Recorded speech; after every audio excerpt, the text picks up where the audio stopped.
Saudara, pemilihan Presiden Amerika Serikat tinggal menghitung hari. Kandidat dari Partai Republik Donald Trump bikin heboh dengan mengendarai truk sampah saat kampanye di Wisconsin. Sementara Kamala Harris kembali menggandeng mantan Presiden Barack Obama dalam kampanyenya di Philadelphia.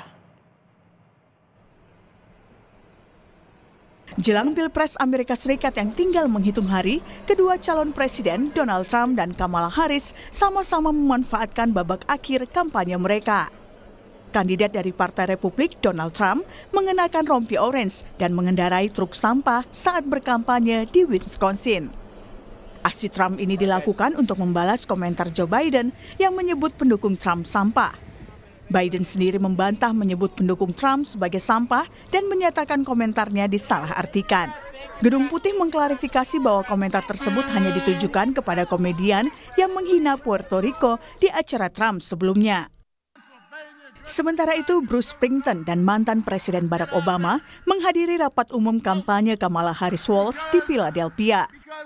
Kehadiran Springsteen dan Obama menyoroti bagaimana kampanye Harris berupaya sekuat tenaga mengandalkan beberapa nama terkemuka di partainya untuk membantu menyampaikan pesan penutup dan mengecam lawannya, mantan Presiden Donald Trump.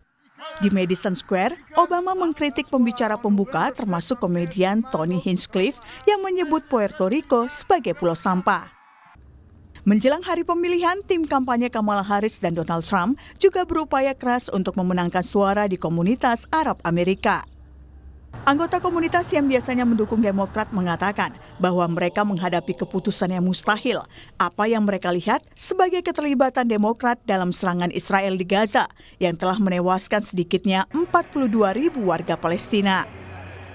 Di sisi lain, Trump telah mendapatkan sejumlah dukungan dari Muslim, termasuk dari 2 wali kota Demokrat yang mewakili kota-kota di luar Detroit. Ia membawa beberapa Muslim ke atas panggung pada sebuah rapat umum di kota Detroit pada hari Sabtu. Namun banyak pemimpin Arab Amerika terkemuka mengatakan mereka yang belum mendukung Harris masih sangat negatif terhadap Trump dan mengatakan dukungannya tidak mencerminkan mayoritas komunitas Muslim.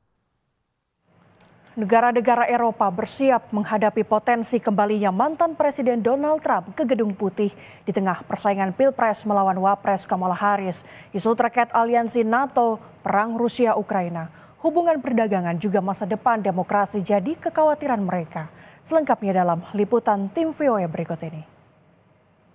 Selama masa kepemimpinan Donald Trump 2017 hingga 2020, hubungan AS dan Prancis mendingin meski sempat hangat di awal. Keduanya merenggang mengikuti ketegangan hubungan dagang, isu Iran, perubahan iklim, dan dugaan pendekatan transaksional Trump terhadap aliansi NATO. Jika terpilih kembali, Trump berjanji untuk kembali menerapkan tarif tinggi ke Eropa, mengupayakan negosiasi untuk akhiri perang Rusia di Ukraina, dan memangkas dukungan AS ke Kiev. Sebuah langkah yang banyak ditentang para pemimpin negara Eropa. There is a sense that he is older, meaner, more radical and more dangerous. There is, of course, the future of Europe, the future of NATO, the protection, the solidarity facing Russia. Para pemimpin Uni Eropa dilaporkan sedang mempersiapkan skenario untuk meredam dampak dari potensi terpilihnya kembali Trump. Tapi di penjuru Eropa, masyarakat merasa khawatir. Trump fait peur parce que déjà dans la manière dont il s'exprime, on a l'impression qu'il véhicule la haine, qu'il le ment à chaque moment de son discours. Et je pense que si Trump passait, ça serait vraiment, on a l'impression que il a toute la stature d'un despote, d'un dictateur.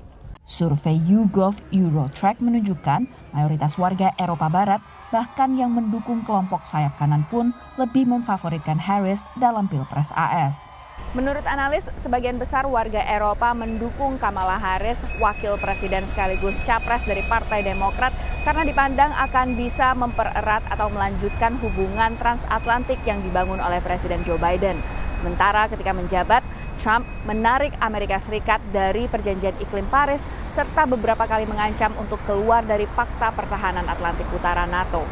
Namun hubungan AS dan Prancis diprediksi akan merenggang terlepas siapapun yang menempati Gedung Putih karena adanya peralihan prioritas AS. I think a Harris victory would generate big relief in Europe. We have also seen that Harris' campaign was not really about the substance, particularly when it comes to foreign policy. So, of course, she remains to some extent a surprise box for many Europeans. Sementara bagi Trump, dukungan datang dari sejumlah penggemar garis kerasnya di Eropa. Salah satunya adalah Viktor Orban, Perdana Menteri Hungaria yang terus melakukan kontak dengan Trump selama ia berkampanye. Wacana kampanye Trump yang nasionalis dan keras terhadap imigran beresonan dengan sayap kanan dan kelompok populis Eropa. I'm worried about democracy because if Trump wins this election, it's going to be like a domino effect on Europe. Sejumlah analis percaya kembalinya kepresidenan Trump mungkin akan jadi pengingat bagi Eropa untuk meningkatkan pertahanan militer dan ekonominya.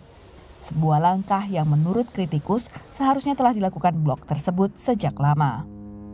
Dari Washington DC, Virginia Gunawan dan tim VOA.